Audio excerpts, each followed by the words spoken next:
Hello everyone, welcome to the knowledge point. हमारे previous video में हमने टेंसेस का प्रेजेंट इंडेफिनिट पार्ट कंप्लीट कर लिया था। इस वीडियो में हम प्रेजेंट कंटिन्यूस टेंस को कवर करेंगे। तो प्रेजेंट कंटिन्यूस टेंस का क्या रूल है? तो रूल है is am are plus I N G. Means is का यूज होगा अकॉर्डिंग टू द सब्जेक्ट। अगर सब्जेक्ट सिंगुलर है देन आपका इज जो है वो यूज होगा। एम आई के साथ यूज होता है। आर अगर सब्जेक्ट प्लूरल है देन उसके साथ आर का यूज होगा अगर सब्जेक्ट प्लूरल है। प्लस आईएनजी वर्ब के साथ आईएनजी का यूज होता है किसमें? प्रेजेंट कंटिन्यूअस टेंस में। सो प्रेजेंट कंटिन्यूअस टेंस का बहुत सिंपल सा रूल है is am are plus ING. For example, I am teaching you. I am teaching you, I के साथ यूज हो गया एम। टीच क्या है? वर्ब है जिसके साथ क्या यूज हुआ? आईएनजी, यानी वर्ब के साथ यूज हुआ आईएनजी। तो ये हो गया प्रेजेंट कंटिन्यूअस का रूल। और ये जो सेंटेंस है ये अफर्मेटिव सेंटेंस है। अफर्मेटिव सेंटेंस जो होते हैं वो पॉजिटिव रहते हैं। नेगेटिव सेंटेंस अगर एग्जाम्पल लेंगे नेगेटिव सेंटेंस की, for example, I am not going to market. I am not going to market. तो ये जो सेंटेंस है ये नेगेटिव सेंटेंस है। क्यों? क्योंकि इसमें नॉट का यूज हुआ है और इसमें क्या है? सेम रूल फॉलो हो रहा है। आई के साथ एम है एंड गो के साथ आईएनजी का यूज हुआ है वर्ब के साथ। I am not going to market. तो ये सेंटेंस है नेगेटिव सेंटेंस है। इसको भी मैं ब्लैक से कर देती हूँ। अफर्मेटिव, ये अफर्मेटिव सेंटेंस है। अफर्मेटिव पॉजिटिव रहते हैं और जो नेगेटिव सेंटेंस है उसमें नॉट का यूज होता है। अगेन एक एग्जांपल लेंगे इंटेरोगेटिव सेंटेंस की। For example, are you going to market. Are you going to market. तो ये हो गया इंटेरोगेटिव सेंटेंस। क्वेश्चन इसमें यूज होता है इंटेरोगेटिव सेंटेंस में। इंटेरोगेटिव सेंटेंस, ठीक है। तो ये एग्जांपल होगी इंटेरोगेटिव सेंटेंस की। Are you going to market. यहाँ पर भी आर का यूज हो रहा है प्लस जो आपका वर्ब है उसके साथ आईएनजी जो है वो फॉलो हो रहा है। तो are you going to market. ये हो गए 3 examples. First is affirmative, negative and interrogative. तो प्रेजेंट कंटिन्यूअस टेंस में सिर्फ इतना ही नहीं है, और भी है। कुछ वर्ब्स जो हैं वो आईएनजी का रूल उनमें फॉलो नहीं होता। कुछ वर्ब्स में आईएनजी जो है वो यूज नहीं होता है। वो वर्ब्स जो है उन्हें हम स्टेटिव वर्ब्स कहते हैं। तो स्टेटिव वर्ब्स क्या होते हैं? स्टेटिव वर्ब्स होते हैं अवस्था वाले। वो कंडीशन जिसमें अवस्था हो वो हो गए स्टेटिव वर्ब्स। तो ये एक लिस्ट है स्टेटिव वर्ब्स की जिनके साथ आईएनजी रूल फॉलो नहीं होता, यानी इनके साथ आईएनजी नहीं लगता। फॉर एग्जाम्पल यहाँ पर ये लिस्ट है। Have, own, belong, possess, see, taste, hear, smell, notice, recognise, think, know, mean, mind, remember, forget, like, dislike, love, hate, wish, want, desire, agree, trust, imagine, look, seem, appear। तो ये कुछ stative verbs हैं जिनके साथ ING rule follow नहीं होता है। दूसरी बात, यहाँ पे कुछ एक्सेप्शंस भी हैं, जैसे हैव के साथ एक्सेप्शन है। ये 2 तरह से यूज होता है हैव, वो आगे डिस्कस करेंगे कैसे। सी एक एक्सेप्शन है, सी एक्सेप्शन है। हियर एक्सेप्शन है। और यहाँ पर थिंक एक्सेप्शन है, थिंक एक्सेप्शन है। और लुक यहाँ पर एक्सेप्शन है। इनके साथ आईएनजी डिफरेंट फॉर्म में यूज होता है। डिफरेंट फॉर्म में इनके साथ आईएनजी यूज होता है। तो आप स्क्रीनशॉट ले लीजिए इसका, जिसमें स्टेटिव वर्ब की एक लिस्ट है। तो कुछ स्टेटिव वर्ब्स के एक्सेप्शंस देख लेते हैं, जैसे हैव, सी, हियर। तो हैव 2 तरह से यूज होता है। एक हैव होता है अधिकार वाला, मीन्स पोजेशन। एक होता है पोजेशन और एक होता है खाने वाला, ईटिंग, एक होता है ईटिंग वाला। तो दो तरह से हैव का यूज होता है। फॉर एग्जाम्पल,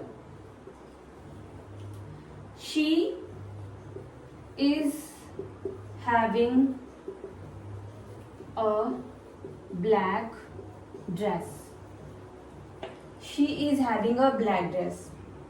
अब यहां पर ये जो हैविंग है, ये किस चीज के लिए यूज हो रहा है? पोजेशन के लिए, यानी अधिकार के लिए, कि उसके पास एक ब्लैक ड्रेस है। हम क्या कहना चाहते हैं कि उसके पास एक ब्लैक ड्रेस है, मीन्स अधिकार वाला। तो अधिकार वाले में क्या करना है? आईएनजी यूज नहीं करना है अधिकार वाले में, यानी ये अवस्था वाला है, तो इसमें आईएनजी का यूज नहीं होगा, मीन्स ये इनकरेक्ट है। This is incorrect, this is incorrect. Correct क्या होगा?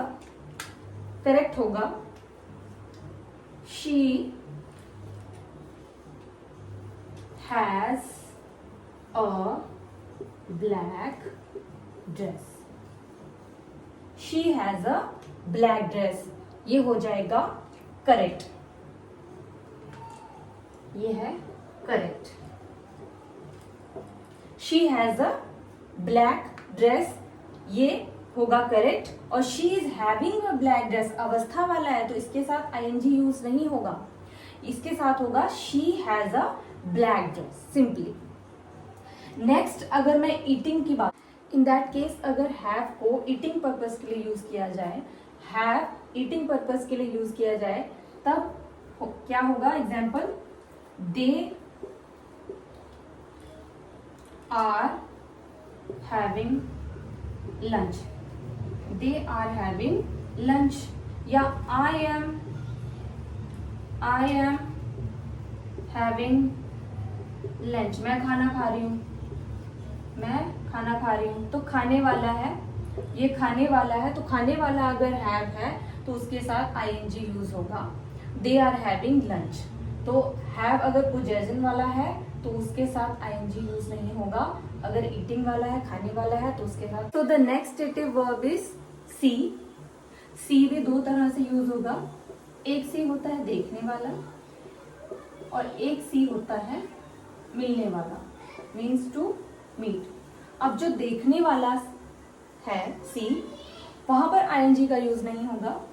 दैट मीन्स ये जो सेंटेंस है, I am seeing a house, कि मैं घर देख रही हूं, I am seeing a house, this is incorrect, this is incorrect, क्योंकि देखने वाला है, तो इसका करेक्ट क्या होगा?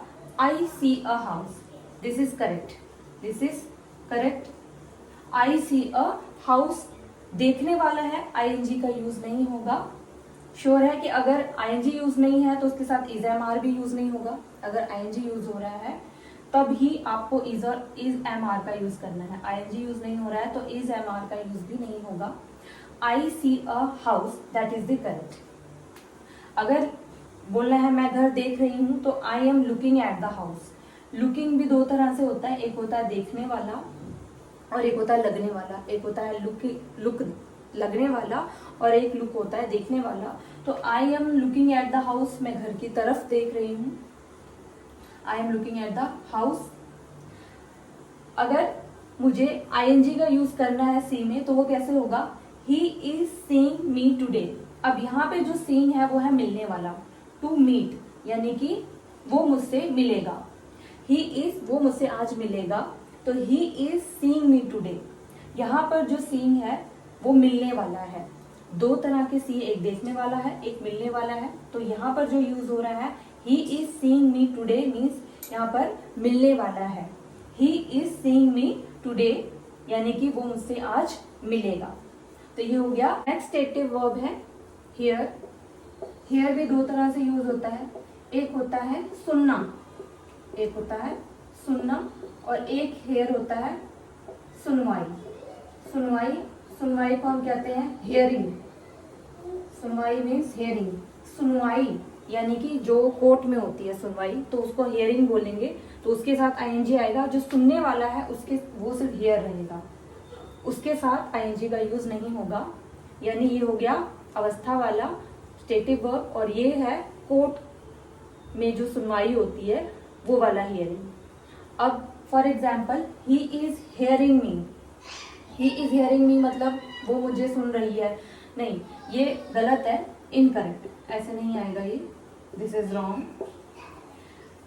हियरिंग सुनने वाला है, यानी यहाँ पर जो हियरिंग यूज हो रहा है वो सुनने वाला है, तो जो सुनने वाला है उसके साथ हियर ही रहेगा, ये स्टेटिव वर्ब है, इसके साथ आईएनजी का यूज नहीं होगा, आईएनजी का यूज नहीं होगा तो दैट मीन्स इज का यूज भी नहीं होगा, इज एम आर के साथ ही आईएनजी का यूज होता है, तो दिस इज द इनकरेक्ट। जो करेक्ट है वो है he hears me, he hears मी, या आप बोल सकते हो he is listening to me, he is listening to me हो सकता है, बट हियर का अगर आप यूज करोगे तो ही हियर्स मी, ही जो है वो क्या है, ही शीट के साथ एस और ईएस का यूज होता है, तो ही हियर्स मी।